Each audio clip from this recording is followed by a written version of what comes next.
సికింద్రాబాద్ కేంద్ర మంత్రి ప్రాతినిధ్యం వహిస్తున్నారు. అతనికి న్యాయంగా చెప్పాలంటే చాలా వ్యతిరేకత బీజేపీ ఏబీపీలు కూడా. ఎందుకో మంత్రి అయిన తర్వాత మారిండని నాకు మార్పు కనిపించలేదు. ఆయన మంత్రి అయినా కలిశాను, టెలిఫోన్లో మాట్లాడాను, అమెరికాలో కలిశాను, ఇక్కడ కలిశాను. బట్ వాళ్ళ క్యాడర్లో మోర్ దెన్ 70-80% ఓడిపోతాడు చెప్పాడు 5-6 రోజుల కింద. బట్ చివరగా చూస్తే ఏదైతుందో వాళ్ళందరూ కూడా ఇవన్నీ ఆయనకు కూడా ఫీడ్బ్యాక్ పోతుంది కదా, సర్వేలు గిరివేలు కానీ అందరు బతుకుంటుంటే నేను ఇక ముందు మారతానే ఉండొచ్చు, అది నేను తెలుసుకోలే. బట్ సికింద్రాబాద్ కూడా ఏదైతుందో ఆయన ఇమేజ్ మీద మళ్ళీ మంత్రి అవుతాడు, ఇది కరెక్ట్ కాదు, ఇంటర్ఫేర్ ఎక్కువ కాడు, ఏదైతుందో కొంత నెగ్లిజెన్స్ ఉండొచ్చు. బట్ ఏదైతుందో ఇది కూడా సికింద్రాబాద్ కూడా గెలిచే సీట్లో ఉంది.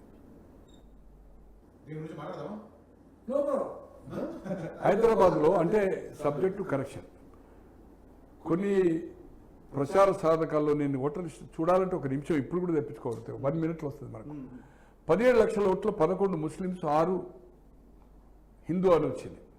ఇంకొకరిలో చూశాను 21 లక్షలు, 21 lakhsలో ఇది 8, అది 13 అని వచ్చింది. తో ఏదున్నా కూడా ముస్లిం మోర్ దెన్ 60% ఉంది. కనుక ఏదైతుందో ఖచ్చితంగా హైదరాబాద్ ఎంఐఎం 84 నుంచి ఒక 84 కీన్ ఫైట్. వి హనుమంతరావు గారు కాంగ్రెస్ క్యాండిడేట్, రాజీవ్ గాంధీ క్యాంపెయిన్ వచ్చాడు హైదరాబాద్.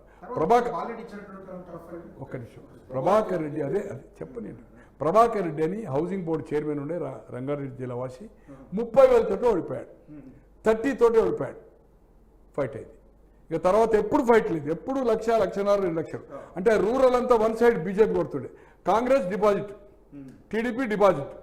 ఎప్పుడు డిపాజిట్ అవుతుంది మీకు? ఇందిరారెడ్డి కూడా 91లో చేసింది మీకు తెలుసు కదా, 91లో రామారావు గారు ఉన్నప్పుడే చేసింది కదా. ఇది అవుట్. ఆయన చేవేల కాన్స్టిట్యూన్సీలో 10-11 వేలు వచ్చాయి. ఎమ్మెల్యే గెలిచిన వాడు, సిట్టింగ్ ఎమ్మెల్యే 40-50 వేలతో గెలిచిన వాడు ఒక నేరో ఫైట్ అయింది. 83లో ఓడిపోయాడు, ఒక 400 ఓట్లతో ఓడిపోయాడు. బట్ ఆయన కాన్స్టిట్యూన్సీలో 15-16 వేలు వచ్చాయి పార్లమెంట్. అంటే వన్ సైడ్ తెలుగు ఆ 3 కాన్స్టిట్యూన్సీలు ఉంటుండే కదా. ఓవైసీ గారు నేను అనుకుంటున్నా 84లో సలావుద్దీన్ ఓవైసీ తండ్రి 84, 89, 91, 96, 98, 99 6 సార్లు గెలిచాడు ఆయన. 2004 నుంచి తను గెలుస్తున్నాడు. Continue victory. 2004, 2009, 14, 19 4 సార్లు గెలిచారు వరుసగా. ఒకే ఒకసారి 84లో 30,000. అప్పుడు డిస్టెన్స్ అంటుకోండి. వి హనుమంతరావు గారు 2 లక్షల 3 లక్షల వెనుకున్నాడు టీడీపీ కూడా. 84 ప్రభాకర్ రెడ్డి గారు అని తర్వాత హౌసింగ్ బోర్డు చైర్మన్ చేశారు రామారావు గారు 84లో. అది ఒకటే keen fight. It is easy to Hyderabad 3-4 లక్షలతో వెళ్తాయి. అంటే ఎంఐ ఏదో న్యూస్ కావాలి కదా సార్, గెలుస్తుంది ఫైట్ ఏదో చూపి ఆమె సమాజ సేవ చేస్తుంది, బుర్కా ఉన్న వాళ్ళకే చేస్తుంది. ఓట్లేదు సార్. ఇస్లాం ఖతరా పోలింగ్ అయింది కూడా నేను అనుకుంటున్నా ముస్లిం పర్సెంటేజ్ ఎక్కువ ఉంటుంది, హిందూ పర్సెంటేజ్ తక్కువ ఉంటుంది పోలింగ్. అది కూడా అడ్వాంటేజ్ కదా. పోలింగ్ తక్కువ అయింది కదా హైదరాబాద్. పోలింగ్ కూడా చాలా తక్కువ అయింది. అదే 45 తక్కువ కదా. అది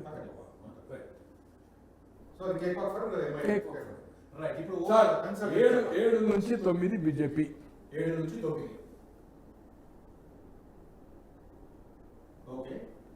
7 నుంచి 9 కాంగ్రెస్, 1 ఎంఐ. అదే గెలిస్తే కన్ఫ్యూజ్ చెప్పిన అనుకోండి. ఒకటి 1 గెలిస్తే ఛాన్స్ లేదంటున్నారు. గెలిస్తే ఎక్కువ నేను మాట్లాడలేదు. మళ్ళీ రేపో ఎల్లుండో 4 రోజుల తర్వాత తీసుకుందామంటే మళ్ళీ నేను రెడీ, కొంచెం ఫ్రీ అవుతాను, కొంచెం ప్రిపేర్ అయ్యి ఏదైతుందో ఇవన్నీ కూడా తెలుసుకొని మీకు వివరంగా చెప్పాలంటే తొలి వెలుగు కోసం ఐఎమ్ ప్రామిసింగ్ యూ డెఫినెట్లీ డీటెయిల్గా కాన్స్టిట్యూన్సీ కూడా ఇంకా నేను చెప్పాలని చెప్పాను. అంటే నేను వేగ్గా ఏదో చెప్పను. ఫస్ట్ అయితే నేను 6 నుంచి మీకు 8 చెప్పాను, 8 నుంచి 10.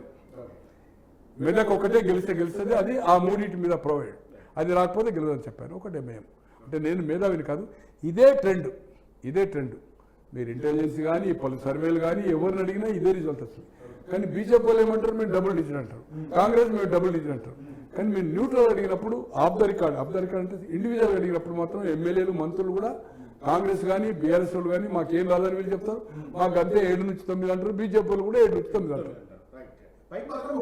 పైకి చెప్తారు, 10 చెప్తారు. 4 కూర్చున్నప్పుడే మాకు డబుల్ డిజిట్ అని చెప్పారు. దే ఆర్ ఎక్స్పెక్టింగ్ వాళ్ళు డబుల్ డిజిట్ అనేది షా టీమ్ ఏదైతే ఎక్స్పెక్ట్ చేస్తుంది. మరి అనుకున్నట్టుగా వాళ్ళకు మెదకు బాగా ఇంప్రూవ్ ఉండి భువనగిరి ఉండి మహబూబ్ నగర్ ఉంటే ఇట్ విల్ టచ్ ఆఫ్ అది 10 టచ్. అసలైన తొలి వెలుగు.